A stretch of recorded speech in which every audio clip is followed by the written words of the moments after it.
Final video in this Disney Plus wave. Today we're looking at the Infinity Ultron figure. Now this was from the What If TV show just towards the end. It was kind of what if Ultron got all of the Infinity Stones.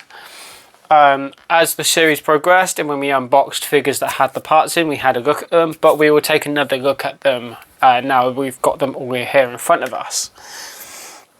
And so here we have the two legs. I really like the gold detailing on the edges of the joints. I think that is very unique and it kind of like highlights the figure a little bit. Same with the arms. I've got a detailing around the joints and other parts of it. Again, helps to detail the figure a little bit.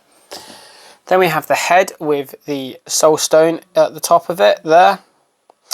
Very reminiscent of Ultron from Avengers Age of Ultron, the final kind of form he made. Then we have the kind of double-ended lance weapon that he uses. And then next up we have the chest piece and the cape with the other Infinity Stones in there. So we have the time stone just in the center there. Then we have the space.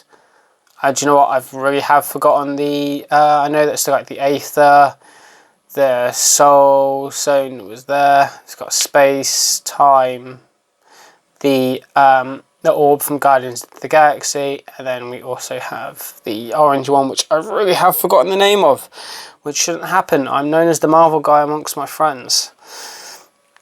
So let's put the figure together, shall we, and take a look at him.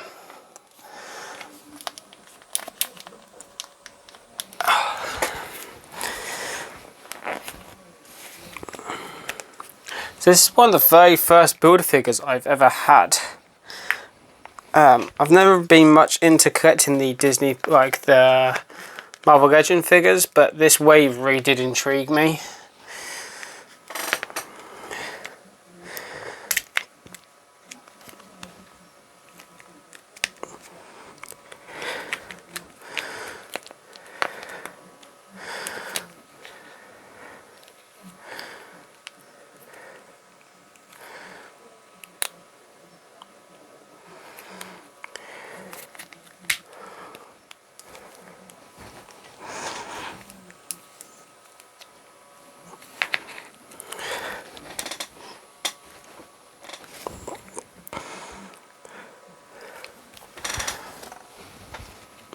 Well, I just had to take the cape off just to kind of help get the arms in, because it's very difficult to try and pin those arms in with the shoulder pads that are on the figure. So we'll just put the cloak back on.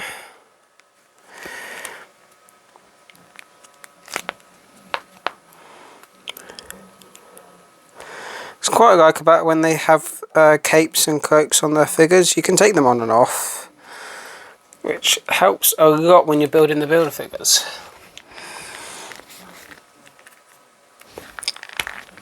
I always hate putting heads on sculpts. There we go. So let's get the lance.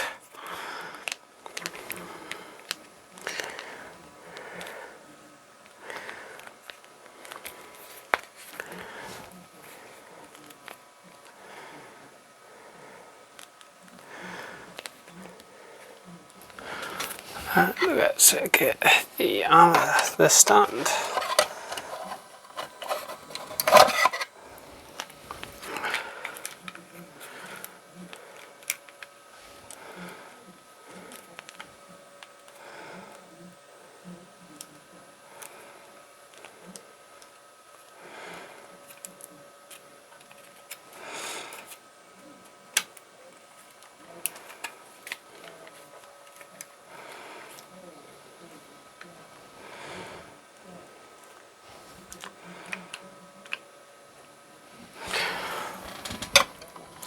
So, let's try and straighten him up a bit.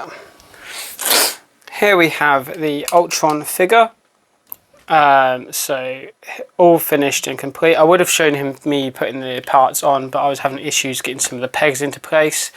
For some reason, the arm that holds the lance is very loose. Just as you saw then, it just span. Maybe because the lance is too heavy for the actual joint, but I'm not too sure. Might just be a small defect in the wrist joint. That's not a problem. I can probably fix that up once I get to placing him into my collection somewhere and trying to organise how to pose him. Now he's all complete. Seeing the gold detailing all up through the figure is really nice. I especially love the gold trim on the cape at the bottom and how it goes all the way around. Again, a really solid figure. I'm quite happy I bought the entire set for this figure as well. I do wish they kind of released the Build-A-Figures separately as well, so you had a separate figure. So in case you don't want the entire wave, you can still get that figure. But I suppose that voids the point of a Build-A-Figure, because then everybody would do that. But yeah, thank you everyone for watching. I really enjoy going over these Marvel Legends. Like I said in a previous video, it's kind of tempting me to get more at some point once they release further waves, and I'll just keep an eye out on any waves that I want to get at the time. Throw down in the comments if you like this Build-A-Figure, and if you think that Hasbro should do the same with Build-A-Figures, if they should just eventually just release the figure separately. They clearly have the mold for it, so it's easy to do for them. Hit the subscribe button, ring that bell so you know when I post a new video, and maybe I'll post some more Marvel Legends in the future. Peace.